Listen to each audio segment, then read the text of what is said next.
Emang lu gak naruh curiga gitu? Masa iya mesin air? Mesin air itu kan kecil, ngapain juga pintunya segede itu? Coba lu lebih kritis lagi dah. Iya juga sih. Sekarang gua tanya, di rumah lu mesin air segede apa? Ya mungkin rumahnya gede, mesin airnya gede kali bang. Nah, dalam hal kayak gini lu gak bisa mikir sesimpel itu, Dot. Lu harus lebih dalam lagi nalarnya. Lu yang akan nerusin gua kalau gua udah gak ada. Lu ngomong apaan sih bang? Jangan kejauhan ngomongnya. Berbagai kemungkinan bisa terjadi, Dot. Ya udah yuk kita cek ke situ. Oke, kita harus cari jalan keluar dulu. Kalau semua pintu dikunci, kita pakai cara si Robi semalam. Dari balkon kamar si Peot. Iya bang. Ya udah, tunggu apa lagi? Ayo. Yuk.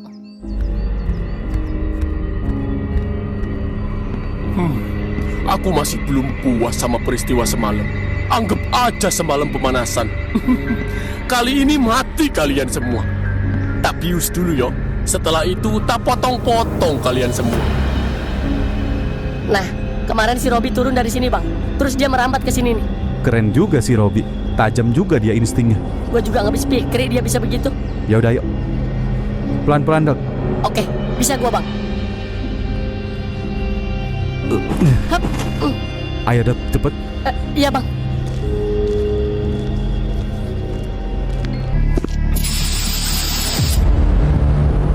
Oh, tidak ada orang. Sungguh tidak mungkin.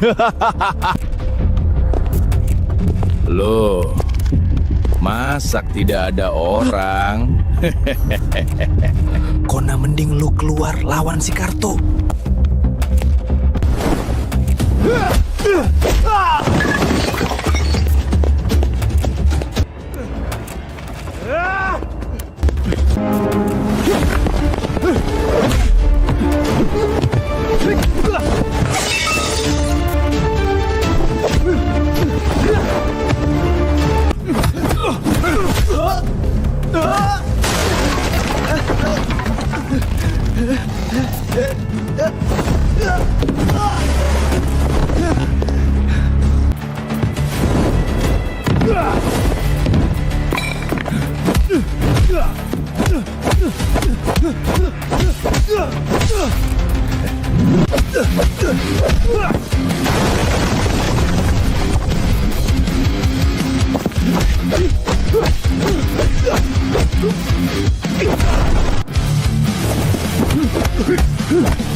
Pak Polisi, kalau mau ke rumah itu, pastikan jangan berdua aja, batin gua sambil menatap cemas ke arah seragam coklat di depan gua. Dada gua berdebar kencang, membayangkan para petugas itu meremehkan situasi dan datang ke sana tanpa persiapan yang matang pagi ini. Bukan Pak Karto hebat bertarung, melainkan dia suka membingungkan orang dengan segala trik licik yang ada di dalam kepalanya. Karto bukan tipe musuh yang akan mengajak duel secara jantan di lapangan terbuka, melainkan seorang pengecut yang gemar menusuk dari belakang. Tiba-tiba muncul dari arah mana saja, seperti hantu di tengah kegelapan ruangan besar dan lorong-lorong bangunan terkutuk itu. Gua tahu betul seluk-beluk rumah itu karena dulu sering menemani ibu kerja, dan tempat itu memang penuh dengan pintu rahasia yang membingungkan.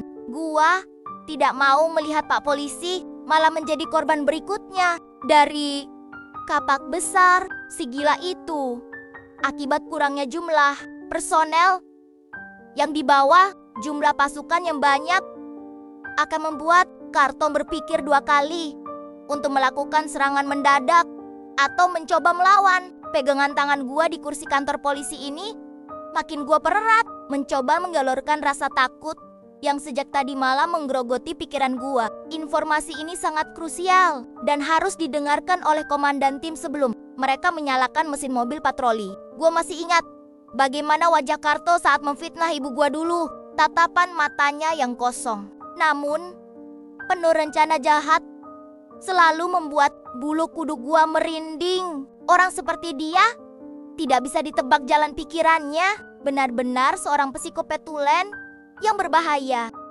Karto pasti memanfaatkan kebutaan, lorong gelap untuk mempermainkan mental siapa saja yang mencoba masuk ke wilayahnya. tolong dengarkan peringatan anak kecil ini, Pak. Jangan sampai kesombongan seragam membuat bapak-bapak semua pulang dalam keadaan terluka. Bawa senjata yang lengkap, bawa lampu penerang yang banyak, dan kepung seluruh akses keluar masuk bangunan besar itu dari segala penjuru. Ibu gua yang duduk di sebelah juga ikut mengangguk pelan, seolah membenarkan bahwa Karto adalah sosok yang penuh tipu musyarat di desa Majah.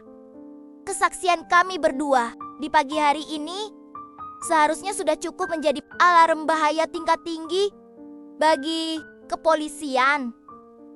Gua membayangkan tim buser yang bersenjata lengkap mulai berbaris menyusun formasi berlapis agar tidak ada satupun celah yang bisa dimanfaatkan Karto untuk lolos. Hanya dengan kekuatan penuh kita bisa meruntuhkan dominasi teror yang sudah dia bangun selama ini. Sapu lidi yang tadi gua tinggalkan di halaman rumah seolah menjadi saksi awal dari keberanian gua untuk mengakhiri drama gila si penjaga rumah itu. Gua tidak akan tenang sebelum melihat Karto diseret keluar dari rumah itu dengan kedua tangan terborgol besi.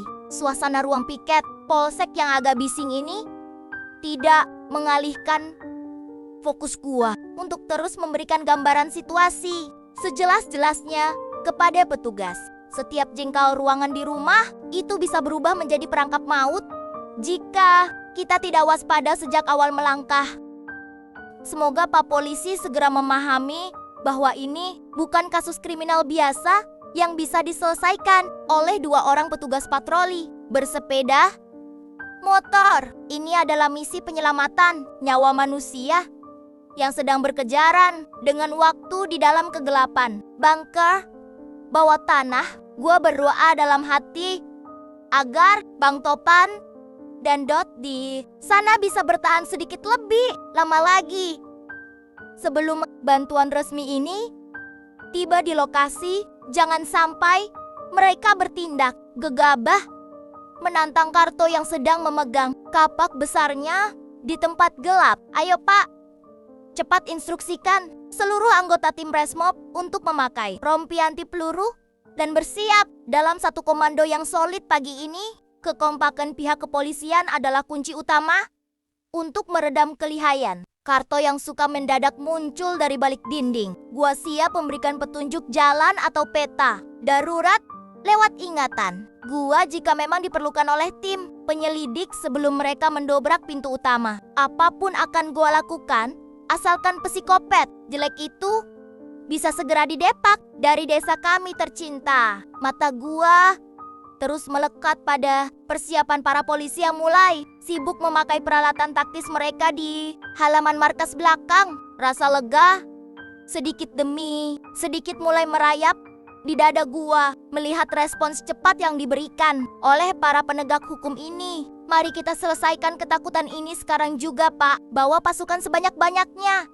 Dan mari kita ringkus Karto sampai dia tidak berkutik lagi di bawah hukum negara pagi ini.